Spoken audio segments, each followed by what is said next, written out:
पहले हम करेंगे लास्ट क्लास का रिवीजन। तो कल हमने देखा था कि regional open digital health summit 2025 ये हुआ है न्यू दिल्ली में।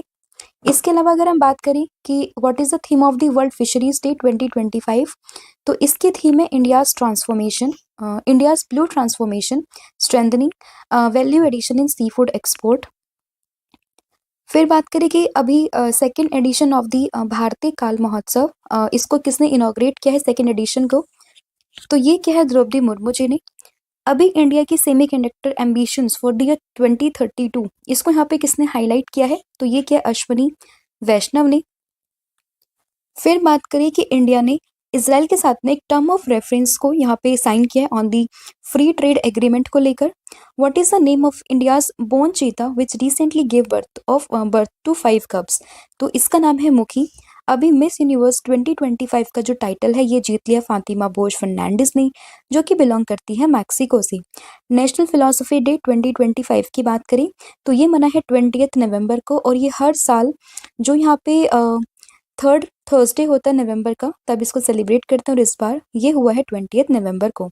फिर बात करें वर्ल्ड टेलीविजन डे 2025, ये मना है 21 नवंबर। एंड COP31 जो क्लाइमेट समिट है 2026 में, इसको होस्ट करने वाला है तुर्की। What is the name of India's first manned deep sea submersible, तो इसका नाम है मत्स्य 6000। और इंडिया का फर्स्ट टेस्ला सेंटर ये ओपन होगा गुरुग्राम हरियाणा में। तो अब हम करेंगे आज की क्लास की शुरुआत, और आज का फर्स्ट क्वेश्चन यहाँ पे रहेगा, what is the rank of India in climate change performance index 2026।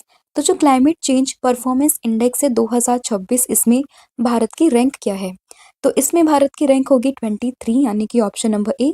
Last time जब ये रैंक यहाँ पे आई थी, तो उस समय पे ये क्वेश्चन काफ़ी सारे एग्जाम्स में पूछा गया था, और 2025 में जो इंडिया की रैंक थी वो थी 10th, लेकिन 2026 में ये हो चुकी है कितनी, 23। ठीक है, तो ये आप लोगों ने ध्यान रखना है, काफ़ी इसमें डिक्लाइन यहाँ पे देखने के लिए मिला है, और इसमें हम बात कर रहे हैं क्लाइमेट चेंज परफॉर्मेंस इंडेक्स की। ठीक है, और ये जो पूरी अनाउंसमेंट हुई है इस पूरे इंडेक्स की, ये अभी जो COP30 हो रहा था कहाँ पे, बेलिम ब्राज़ील में, वहाँ पर इसकी अनाउंसमेंट की गई है, जिसमें इंडिया का जो क्लाइमेट परफॉर्मेंस रैंकिंग है उसमें काफ़ी मेजर डिक्लाइन यहाँ पे देखने के लिए मिला है, और ये डायरेक्टली 10 नंबर से 23rd नंबर तक ये पहुँच गया है। और इसी के साथ साथ इसका जो स्कोर है वो है 61.31, जो कि अगर हम बात करें इंडिया, ये हाई परफॉर्मेंस कंट्री से यहाँ पे मीडियम परफॉर्मर की कैटेगरी में पहुँच गया है। इस पूरी रिपोर्ट को यहाँ पे प्रिपेयर करता है जर्मन वॉच, साथ ही में new climate institute and climate action network.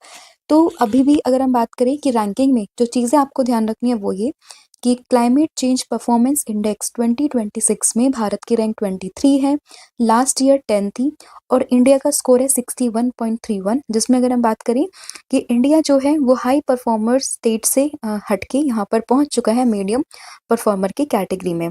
इसके अलावा इसको प्रिपेयर कौन करते हैं, तो German watch, new climate institute and साथ ही में क्लाइमेट एक्शन नेटवर्क, ये तीनों ही मिलकर यहाँ पे इस पूरी रिपोर्ट को ज्वाइंटली प्रिपेयर करते हैं। बात करें स्टार्टिंग के टॉप 3 पोजीशन, तो ये इस इंडेक्स में खाली है एज लास्ट टाइम की तरह ही। तो इस बार भी टॉप 3 पोजीशन यहाँ पे खाली है 2026 के इंडेक्स में, एंड 4th नंबर पर आता है डेनमार्क, फिर आता है मोरक्को, एंड 6th नंबर पर आता है यूनाइटेड किंगडम। नेक्स्ट क्वेश्चन होगा, which team won the 2025 women's blind T20 world Cup. तो अगर हम बात करें 2025 में जो women's blind T20 world cup था, इसको किसने जीता है, तो यहाँ पर इसको जीता है इंडिया ने, किसको हराकर, नेपाल को हराकर। तो इसमें ऑप्शन नंबर जो बी है वो आप लोगों ने ध्यान रखना है कि India women's blind cricket team have created history by winning the first ever women's T20 world cup for the blind इन कोलंबो। तो कोलंबो में ये पूरा मैच था जहाँ पर first ever women's T20 world Cup को जीत लिया है इंडिया की टीम ने, किसको हराकर, नेपाल को हराकर। राइट, नेक्स्ट क्वेश्चन होगा, India post has inaugurated it's first revamped Gen Z themed post office at which campus. तो अभी इंडियन पोस्ट ने कहाँ पर, किस कैंपस में जेनजी थीम बेस्ड एक पोस्ट ऑफिस का एक कैंपस यहाँ पे इनोग्रेट किया है, तो ये हुआ है IIT दिल्ली में, यानी कि ऑप्शन नंबर जो सी है वो आप लोगों ने ध्यान रखना है। तो ये जेनजीज के थीम पर एक पोस्ट ऑफिस यहाँ पे बनाया गया है, जिसका इनोग्रेशन किया गया है कहाँ पर, IIT दिल्ली के कैंपस में। ठीक है, तो ये इसमें ये ऑर्गेनाइजेशन ध्यान रखने, साथ ही में ये कहाँ पर हुआ है, IIT दिल्ली में, ये आप लोगों को ध्यान रखना है। नेक्स्ट क्वेश्चन होगा that which country has recently become the third largest humanitarian donor country in the world. तो पूरे विश्व में यहाँ पे third largest humanitarian donor country world में ये कौन सी बनी है? तो ये बनी है UAE यानी कि यूनाइटेड अरब एमिरेट्स, यानी कि ऑप्शन नंबर जो ए है वो आप लोगों को ध्यान रखना है। तो देखिए अभी रिसेंटली डेटा यहाँ पे रिलीज किया गया by the United nation office for the coordination of humanitarian affairs, और इसी की अगर हम बात करें डेटा के अकॉर्डिंग, यहाँ पे third largest contributor of the humanitarian aids globally यहाँ पे बना है UAE। ठीक है, तो इसमें ये आपको ध्यान रखना है। अब ये थर्ड नंबर पर है, तो फर्स्ट एंड सेकेंड नंबर पर कौन आता है? तो फर्स्ट नंबर पर आता है USA, that is United states of America, and second number पर आता है यूरोपियन यूनियन। तो फर्स्ट है USA, सेकेंड है यूरोपियन यूनियन, एंड थर्ड पर यहाँ पे लार्जेस्ट डोनर बना है UAE। तो तीनों कंट्रीज के नाम आप लोगों को ध्यान रखने हैं, और इस पूरे डेटा को यहाँ पे रिलीज किया है United Nations office for the coordination of humanitarian affairs. Next question होगा यहाँ पे, लेकिन उससे पहले UAE के अगर हम मैप को समझे तो आप यहाँ पर इसकी लोकेशन को देख सकते हैं। इसकी कैपिटल जो होगी वो होगी अबू धाबी। इसकी जो एट प्रेजेंट में करेंसी है वो है UAE दिरहम। यहाँ की जो प्रेसिडेंट है वो है मोहम्मद बिन जायद अल नायाब, एंड PM है यहाँ पे Mohammed bin Rashid Al Maktoum. Next question होगा who among the following has been appointed as the full time member of security and exchange board of India, that is SEBI, by the central government. तो अभी SEBI के full time member यहाँ पे कौन appoint हुए हैं? तो ये हुए हैं संदीप प्रधान, यानी कि ऑप्शन नंबर बी। तो इसमें फुल टाइम मेंबर अभी अपॉइंट किए हैं सेंट्रल गवर्नमेंट ने SEBI में, जिनका नाम है संदीप प्रधान। तो इसमें ऑप्शन नंबर बी को ध्यान रखना है। और ये जो है वो 1990 बैच के एक IRS ऑफिसर है, और ये 3 साल के टेन्योर के लिए यहाँ पे चुने गए हैं। बात करें SEBI की, तो फुल फॉर्म है security and exchange board of India. Establishment इसकी होती है 1988 में, लेकिन स्टैट्यूटरी स्टेटस इसको मिलता है 1992 में। और हेडक्वार्टर की बात करें तो ये मुंबई महाराष्ट्र में आपको इसका हेडक्वार्टर यहाँ पे देखने के लिए मिल जाएगा। नेक्स्ट क्वेश्चन होगा who has been appointed as the chairman of the inland waterways authority of India. तो inland waterways authority of India, इसके चेयरमैन यहाँ पे कौन बने हैं? तो ये बने हैं सुनील पालीवाल, यानी कि ऑप्शन नंबर डी। तो सुनील पालीवाल अभी रिसेंटली बने हैं inland waterways authority of India के चेयरमैन, यानी कि ऑप्शन नंबर डी आप लोगों को ध्यान रखना है। और अगर हम बात करें inland waterways authority of India की, तो एक स्टैट्यूटरी अथॉरिटी है, और इसकी अगर हम बात करते हैं कि इसको इंस्टीट्यूट किया गया था या फिर कॉन्स्टिट्यूट किया गया था by the act of 1985 by the parliament of India, और इसका हेडक्वार्टर आपको उत्तर प्रदेश के नोएडा में देखने के लिए मिल जाएगा। नेक्स्ट क्वेश्चन होगा रिसेंटली लेजेंडरी बॉलीवुड एक्टर जिनको हम जानते थे ही मैन के नाम से, इनका भी 89 ईयर की एज में यहाँ पे निधन हो गया है। इनका नाम क्या था? तो इनका नाम था धर्मेंद्र, यानी कि ऑप्शन नंबर ए। तो जैसे कि हम सभी जानते हैं 24 नवंबर को जो ही मैन के नाम से फेमस धर्मेंद्र जी की डेथ यहाँ पर हो गई है एट द एज ऑफ 89। तो इसमें ऑप्शन नंबर ए को ध्यान रखना है। और इनको 2012 में, यानी कि 2012 में पद्म भूषण भी यहाँ पर दिया गया था। तो ये काफी इंपॉर्टेंट बन जाता है, पद्म भूषण को कब मिला है? 2012 में। नेक्स्ट क्वेश्चन होगा recently which country became the new member of the Colombo security conclave. तो कोलंबो सिक्योरिटी कॉन्क्लेव का नया मेंबर कौन सी कंट्री यहाँ पे बना है? तो ये बना है सेशल्स, यानी कि ऑप्शन नंबर ए। तो इसमें अगर हम बात करें सेशल्स की, तो ये न्यू मेंबर बना है कोलंबो सिक्योरिटी कॉन्क्लेव का। और ये जो भी मीटिंग हो रही थी न्यू दिल्ली में, जिसमें हम बात करें हमारे देश के जो NSC हैं उन्होंने भी पार्टिसिपेट किया था। 7th national security advisers level meeting जो हो रही थी दिल्ली में, वहां पर इसके चेयरमैनशिप को लेके अनाउंसमेंट की गई है कि Seychelles has officially join the Colombo security conclave as a full member. अभी तक एक ऑब्जर्वर स्टेट की तरह यहाँ पे काम करता था, बट अभी इसका फुल मेंबर यहाँ पे बन चुका है। अगर हम बात करें कोलंबो सिक्योरिटी कॉन्क्लेव की, तो एक मल्टीलेटरल रीजनल ग्रुपिंग है which established to enhance the cooperation in the Indian Ocean region. और इसमें जो मेंबर्स यहाँ पे आते हैं वो आता है इंडिया, श्रीलंका, मालदीव, मॉरिशस और बांग्लादेश, और अब इसमें एक और ऐड हो चुका है, दैट इज सेशल्स। अगर हम बात करें सेशल्स की, तो आप इसकी लोकेशन यहाँ पे देख सकते हो। इसकी कैपिटल है यहाँ पे विक्टोरिया, और जो करेंसी यहाँ पे इस्तेमाल होती है that is Seychelles rupaya. Next question होगा recently in which air show did the fighter jet जिसका नाम है Tejas crash and the pilot die. तो अभी जो एक फाइटर जेट था तेजस के नाम से उसको वो क्रैश हुआ है और साथ ही में जो उसमें पायलट थे उनकी भी यहाँ पे डेथ हो गई है। तो कौन से एयर शो में ये हादसा हुआ है? तो ये हुआ है दुबई एयर शो में, यानी कि ऑप्शन नंबर जो बी है वो आप लोगों को ध्यान रखना है। और इनका नाम यहाँ पे आप लोग ध्यान रखिएगा, दैट इज नमांश सयाल। तो नमांश शैल करके विंग कमांडर थे जिनकी इस पूरे हादसे में यहाँ पे डेथ हो गई है, ठीक है। और ये कौन सा एयर शो था? Dubai air show. Next question, which country is constructing the world first artificial floating island. तो वर्ल्ड का फर्स्ट आर्टिफिशियल फ्लोटिंग आइलैंड यहाँ पे कौन सी कंट्री कंस्ट्रक्ट कर रही है? तो ये कर रही है चाइना, यानी कि ऑप्शन नंबर डी। तो काफी इंपॉर्टेंट क्वेश्चन ये बन जाता है क्योंकि वर्ल्ड का फर्स्ट आर्टिफिशियल फ्लोटिंग आइलैंड ये बनाने जा रहा है और इसकी जो फॉर्मेशन है या फिर स्टैब्लिशमेंट है वो 2028 तक ये यहाँ पर पूरा ऑपरेशन और हो जाएगा। तो ये ईयर भी काफी इंपॉर्टेंट बन जाता है और इसकी शुरुआत यहाँ पे करी है चाइना ने, the world first artificial floating island. Next question है, वेस्ट सेती hydro power project that was recently seen in news is located in which country. तो जो वेस्ट सेती हाइड्रो पावर प्रोजेक्ट है ये अभी न्यूज में देखा गया, वो किस कंट्री में है? तो ये आपको देखने के लिए मिलेगा कहाँ पे? That is in the Nepal. तो ऑप्शन नंबर ए आप लोगों को ध्यान रखना है। न्यूज़ में क्यों है? क्योंकि अभी जो है यहाँ पे नेपाल ने एक यहाँ पे सर्वे लाइसेंस की जो डेडलाइन थी उसको यहाँ पे एक्सटेंड किया है, इसीलिए ये जो पूरा प्रोजेक्ट था ये यहाँ पे न्यूज़ में आ चुका है। तो इसमें वेस्ट सेती हाइड्रो पावर प्रोजेक्ट कहाँ पर है? नेपाल में। और ये आपको जो ये सेती रिवर है, ठीक है, इसके ऊपर ही देखने के लिए मिलेगा, which is a tributary of the Karnali river in the Nepal. Next question होगा, javelin missile is developed by which country. तो जेवलिन मिसाइल की बात करें, इसको यहाँ पे डेवलप किया है यूएसए ने, यानी कि ऑप्शन नंबर बी। न्यूज़ में क्यों है ये? तो इसके न्यूज़ में रहने का कारण है कि अभी रिसेंटली जो यूएसए है उसने अप्रूवल किया है कि वो यहाँ पे जो इंडिया को बेसिकली यहाँ पे बेचेगा 92.8 मिलियन यूएसडी वर्थ की जेवलिन मिसाइल। तो इसलिए यहाँ पे ये पूरी मिसाइल न्यूज में आ चुकी है, दैट इज जेवलिन, जिसको डेवलप किया है किसने? यूएसए ने। और ये जो पूरी मिसाइल है ना, it is design to carry destroy the main battle tanks, light armed vehicles and साथ ही में जो फोर्टिफिकेशंस हैं, बंकर्स हैं, इवन हेलीकॉप्टर्स को भी डिस्ट्रॉय करने का यहाँ पे क्षमता रखती है।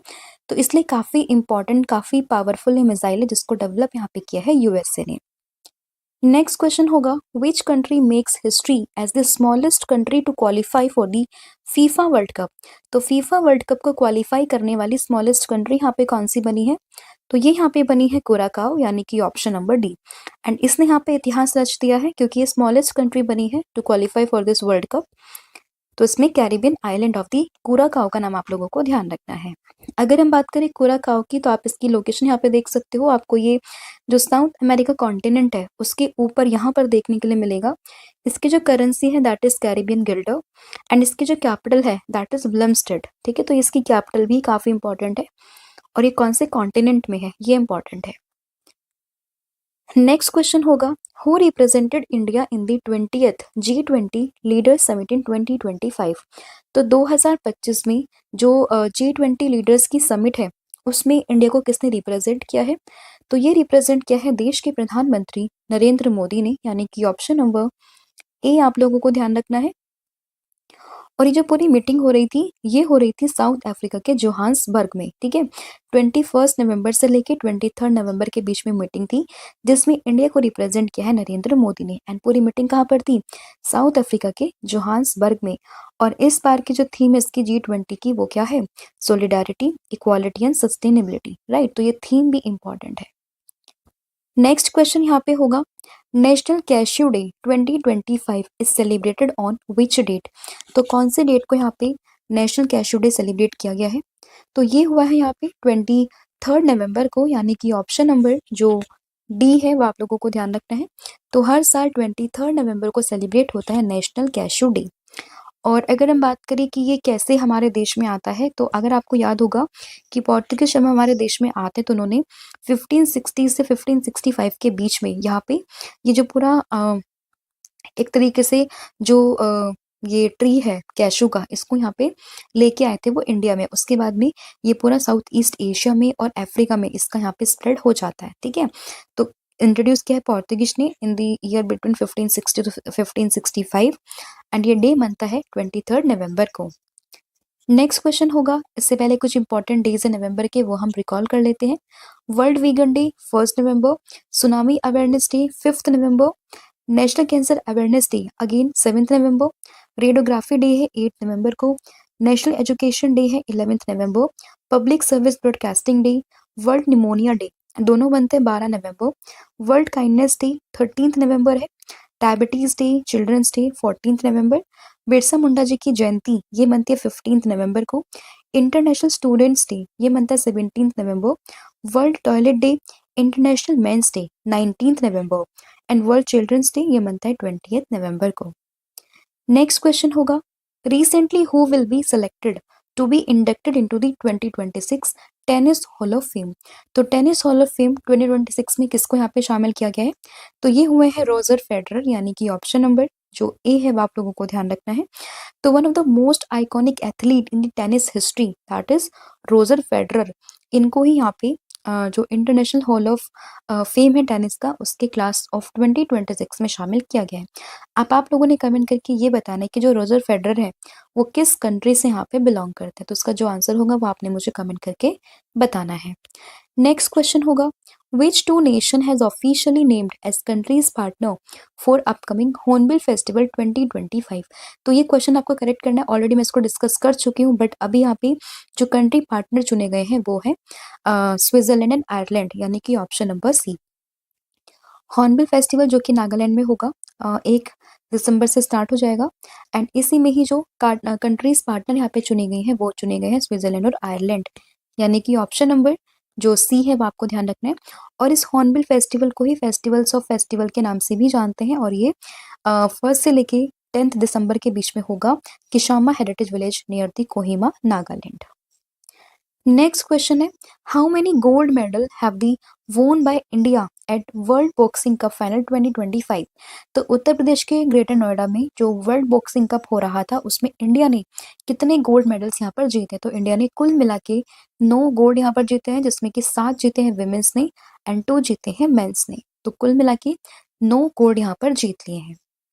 और इसमें बात करें अगर हम बात करते हैं विमेंस कौन कौन है, तो ये हैं जैस्मीन, निखत जरीन, परवीन हुड्डा, अरुंधति चौधरी, इसके अलावा प्रीति पवार, मीनाक्षी हुड्डा एंड नुपुर शेरोन, ये इन्होंने यहाँ पे गोल्ड मेडल जीता है विमेंस कैटेगरी में एंड मेंस में जीता है हितेश गुलिया और सचिन सिवाच ने।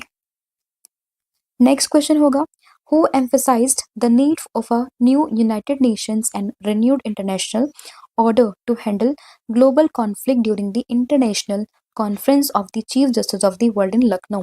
तो लखनऊ में पूरा इंटरनेशनल कॉन्फ्रेंस था जहाँ पर जो है हमारे देश के defence minister that is Rajnath Singh ji ने इसको यहाँ पे एड्रेस किया है। तो इसमें ऑप्शन नंबर जो डी है वो आपको ध्यान रखना है। तो इसमें इन्होंने बोला है that the need of the new United Nations and renewed international orders to handle the present global conflict was emphasised by the defence minister that is Rajnath Singh. और इन्होंने यहाँ पे एड्रेस करते हुए इस पूरे जो कॉन्फ्रेंस थी that is on the international conference of chief justice of world in Lucknow में इन्होंने एड्रेस की इस पूरी मीटिंग को। तो ये आपने इनका नाम राजनाथ सिंह और साथ में कौन सी मीटिंग को कहाँ पे इन्होंने होस्ट मतलब एड्रेस किया है वो आपको वेन्यू ध्यान रखना है। फिर what interlinkage has been announced by RBI to strengthen India EU cross border payment. तो कौन सा एक तरीके से इंटरलिंकेज यहाँ पे अनाउंस किया गया है, तो ये हुआ है यूपीआई टिप्स, यानी कि ऑप्शन नंबर बी। तो UPI that is unified payment interface, तो इसी को ही यहाँ पे एक तरीके से अनाउंस किया है बाय द आरबीआई, जो कि ट्रेड करेगा बिटवीन इंडिया एंड ईयू यानी कि यूरोपियन यूनियन, जिसमें अगर हम बात करें टिप्स की full form that is target instant payment settlement, तो उसकी फुल फॉर्म भी ध्यान रखनी है और किस किस के बीच में दैट इज आरबीआई ने अनाउंसमेंट किया between the India and EU, ठीक है, तो ये भी आप लोगों को ध्यान रखना है। नेक्स्ट क्वेश्चन यहाँ पे होगा, the implementation of the 4 new labour codes has become effective on which of the following dates. तो किस डेट से जो न्यू 4 जो लेबर कोड्स थे वो यहाँ पे इफेक्ट हो चुके हैं, तो ये हुए हैं ऑन द 21 नवंबर 2025। तो इसमें ऑप्शन नंबर सी को ध्यान रखना है। तो 21 नवंबर 2025 से 5 न्यू लेबर कोड यहाँ पे इफेक्टिव हो चुके हैं। तो उसमें ऑप्शन सी को ध्यान रखना है। और इसमें जो यहाँ पे आते हैं कोड, उसमें नाम आता है the code on the wages 2019, industrial relations code 2020, the code on social security that is 2020 and the occupational safety health and working conditions code 2020। ये चारों कोड यहाँ पे जो है ऑपरेशन हो चुके 21 नवंबर 2025 से। तो ये भी आप लोगों को ध्यान रखना है, ठीक है। आपसे पूछ सकते हैं इनमें से कौन सा कोड जो था वो अभी लागू नहीं हुआ है या फिर हो चुका है। तो ये इनका जो नाम है ना वो भी आप लोगों को एग्जाम पर्सपेक्टिव से ध्यान रखना है। तो ये था आपका पूरा कंटेंट जो हम लोगों ने यहाँ पे डिस्कस कर लिया। आई होप आपको सभी क्वेश्चन समझ में आए होंगे। अब हम करते हैं फटाफट से पूरी क्लास का रिविजन। तो देखिए, सबसे पहले हमने देखा है क्लाइमेट चेंज परफॉर्मेंस इंडेक्स 2026, जिसमें इंडिया की रैंक यहाँ पर आती है इस बार कौन सी, दैट इज 23rd। तो इसमें इंडिया की रैंक आते हैं 23 एंड टॉप 3 पोजीशंस यहाँ पे खाली हैं। फोर्थ पर आता है किसका नाम, दैट इज डेनमार्क का नाम। फिर बात करें 2025 का जो women's blind T20 world cup है, इसको जीता है इंडिया ने, किसको हराकर, नेपाल को हराकर। जेनजी थीम बेस्ड का जो पोस्ट ऑफिस यहाँ पे ओपन हुआ है वो कहाँ पर हुआ है, तो ये आईटी जो कैंपस है दिल्ली का, आईटी दिल्ली में इसका इनॉग्रेशन हुआ है। Third largest humanitarian donor country यहाँ पे बना है यूएई, फर्स्ट पर है यूएसए, फिर आता है ईयू एंड देन फिर आता है UAE. Security and exchange board of India that is SEBI, तो इसके जो फुल टाइम अभी मेंबर बने हैं वो बने हैं Sandeep Pradhan. Inland waterways authority of India, इसी के यहाँ पर जो चेयरमैन बने हैं वो बने हैं सुनील पालीवाल। धर्मेंद्र जी का भी हाल ही में निधन हो गया एट द एज ऑफ 89। इनको 2012 में यहाँ पे पद्म जो भूषण है वो यहाँ पे दिया गया था, ठीक है। फिर बात करें new member of the Colombo security conclave, तो ये बना है सेशल्स। फाइटर जेट तेजस अभी क्रैश हुआ है दुबई एयर शो में, जिसमें नमान शैल करके जो विंग कमांडर थे उनकी यहाँ पे डेथ भी हो गई है। वर्ल्ड का फर्स्ट आर्टिफिशियल फ्लोटिंग आइलैंड, इसको बनाने की बात करी है चाइना ने। वेस्ट सेती हाइड्रो पावर प्रोजेक्ट, तो ये बेसिकली कहाँ पर है, तो ये है आपका नेपाल में। जेवलिन मिसाइल को यहाँ पे डेवलप किया है यूएसए ने। Smallest country to qualify for the FIFA World Cup, तो ये है कुराकाओ। 2026 के टेनिस हॉल ऑफ फेम में शामिल हुए रोजर फेडरर। इसके अलावा अगर हम बात करते हैं कि जो 20th सेशन है G20 लीडर समिट का, ये जोहान्सबर्ग में हो रहा है साउथ अफ्रीका में, जिसमें इंडिया को रिप्रेजेंट किया नरेंद्र मोदी जी ने। नेशनल कैशू डे 23 नवंबर है। हॉर्नबिल फेस्टिवल जो नागालैंड में होगा अगले महीने से, उसमें जो पार्टनर कंट्री यहाँ पे चुनी गई है दैट इज स्विट्जरलैंड और आयरलैंड, ठीक है। इसके अलावा बात करें वर्ल्ड बॉक्सिंग का फाइनल्स में, इंडिया ने कुल मिला के 9 गोल्ड मेडल यहाँ पर जीते, जिसमें की बात करते हैं 7 वुमेन्स ने एंड 2 यहाँ पे मेंस ने। International conference of chief justice of the world, तो इसको एड्रेस किया राजनाथ सिंह ने लखनऊ में। यूपीआई टिप्स यहाँ पे एक यूनिफाइड पेमेंट इंटरफेस है between the India and EU. And 4 new labour codes यहाँ पे इंप्लीमेंट हो चुके हैं 21 नवंबर से। तो ये आपको पूरा कंटेंट यहाँ पे ध्यान रखना है। इसके अलावा कल मैंने आप लोगों से पूछा था कि ऑस्ट्रेलिया का प्रेस्टिजियस डॉन अवार्ड यहाँ पे किसने जीता, तो ये था ऑस्कर पियर्सली। और आज आप लोगों को बताना है यहाँ पे कि which countries former PM that is Sheikh Hasina sentence to death by the international crime tribunal. तो इसका जो भी आंसर होगा वो आप मुझे कमेंट